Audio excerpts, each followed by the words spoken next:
pozdravljeni. Danes smo se naključno sredi vas vprašanje. Vaše področje je predvsem kmetijstvo. Pa me zanima, kakšen potencial recimo vidite v konoplji za razvoj te vrste? V Evropskem parlamentu pokrivamo odbor za kmetijstvo, razvoj podeželja, tudi moja profesija je tu. V parlamentu in pa tudi v okviru dela v Slovenski ljudski stranki smo o konoplji že večkrat tudi govorili in predvsem poizkušali področje proizvodne industrijske konoplje pospešiti in ji dati svoje mesto. Tako da sam nimam nobenih zadržkov, da ne bi konoplja najdla nazaj večje mesto v slovenskem kmetijskem prostoru. Kaj pa menite o tem, da imajo še vedno slovenski proizvajalci industrijske konoplje omejitev THC 0,2? To pomeni, da slovenske avtohtone sorte niso upravičeni gojiti, ki bi bila kvalitetnejša in imela večji donos. V okviru prizadevanj smo poskušali narediti primerjavo tudi z sosedi preko meje in vidimo, da je tudi v Avstriji ta zadeva dosti bolj liberalna kot je v slovenskem prostoru. Tako da, kot sem že dejal, vseh podrobnosti z tega področja ne poznam, sem pa dokaj odprt za širitev tega področja. Podpirate, da bi slovenski kmet lahko gojil slovensko sorto konoplje? Podpirate? Še fracking, okej. Torej, kaj pa te čezatlantski sporazumi? Kje smo sedaj s ratifikacijo čezoceanskih sporazumov? Govorimo o trgovinsko-investicijskem sporazumu. Evropski parlament je na zadnjem zasedanju dal svoje izhodišče oziroma okvire, znotraj katerih ima Evropska komisija, ki se pogaja v imenu Evrope z ameriškimi partnerji, tudi določene okvire. Področje kmetijstva, še enkrat, katerega tudi pokrivam v Evropskem parlamentu, je tudi znotraj svojega dela v odboru za kmetijstvo in razvoj podeželja zelo jasno postavilo okvire, preko katerih evropska kmetijska politika ne misli niti v tem trgovinskem sporazumevanju. Te okviri so predvsem jasni na področju GSO pridelave, prav tako na področju hormonov v živinoreji, ki so izključujoči za evropski kmetijski prostor, pri oznaki blagovnih znamk, tradicionalnih proizvodov, pri uporabi pesticidov. Z eno besedo, odbor za kmetijstvo je dal zelo jasen okvir pogajalcem, da pogajalci ne smejo zunaj okvirov, ki jih je podpirala evropska kmetijska politika zadnjih 30 let. In na tem področju pričakujem precej velike zaplete.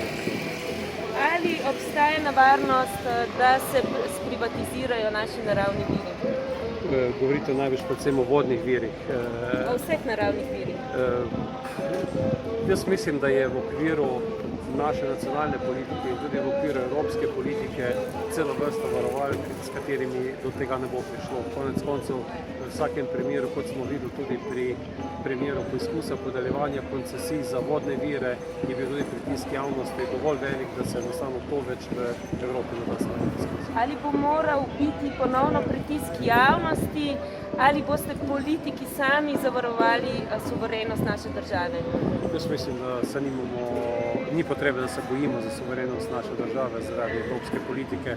Predvsem moramo biti sami dovolj samozavestni in vedeti, kaj hočemo. Kaj pa konkretno glifosat? To je herbicid, ki se proizvaja sedaj v Račah v Sloveniji. Brez pomislekov je princ herbicidov iz Iowe dobil dovoljenje v Sloveniji odpreti tovarno, kjer proizvaja herbicid, ki vsebuje glifosat, ki je že prepovedan, mislim, da v Ameriki, ker je rakotvoren. Slovenija sedaj čaka Evropsko unijo, ali ga bo umaknila iz tržišča, ali ga bo prepovedala ali ne. Glifosat se v obliki efekta glifosata proizvaja v Račah že vrsto let. Tako da to, da je sedaj dovoljena proizvodnja, ni nekaj novega in tudi v kmetijskih praksah je v uporabi že desetletje. Ja, in ali se s tem strinjate, da je v uporabi, da ga vsak vrtičkar je dostopen vsakemu vrtičkarju glede na svoje izredno nevarne stranske učinke? Sam ga uporabljam že 25 let. V svojih nasadih, v jabolkah, kjer je dovoljen, ima dovoljenje tako znotraj naše države, ima dovoljenje tudi v okviru Evropske šolske Komentirate, da je dokazano, da je rakotvoren? Če bodo ti dokazi jasni, nedvoumni, bo zagotovo prepovedan. Ker še zaenkrat ni prepovedan, prepuščam Evropske agencije za varno hrano. Odločitve. Zdaj pa še eno vprašanje, malo izven vašega področja, osebna asistenca hendikapiranim. Slovenija je podpisnica konvencije o pravicah invalidov, kjer je jasno zapisano, da jim pripada osebna asistenca. Pri nas pa se še vedno nič ne zgodi na področju sprejetja zakona o osebni asistenci. To je eno od zelo občutljivih področij. Mislim, da je področje socialnega skrbstva, pomoč tistih, ki so pomoči potrebni, eno od področij, na katerem bo Slovenija morala iti korake naprej. Osebno sem bil deležen odločitev na tem področju v preteklosti precej, da sem županoval v občini Krško in dobro se poznam po tem, da sem prisluhnil potrebam in da smo tudi sledili in mislim, da bi tu morali te korake naprej narediti in zagotavljati nazaj osebno asistenco v večjem nivoju. Pa se bo to res zgodilo? Ja, odvisno od naših zakonodajalcev in pa predlagateljev zakona, se prav predvsem od vlade in pa tudi. Kakšno je stališče Bruslja? Bruselska politika je do področja tistih, ki so pomoči potrebe, mislim, da zelo pozitivna in da se v tem delu tudi več čas podpira te politike. So pa te odločitve vezane na domačo prostor in domače politične odločitve. A imamo še kaj?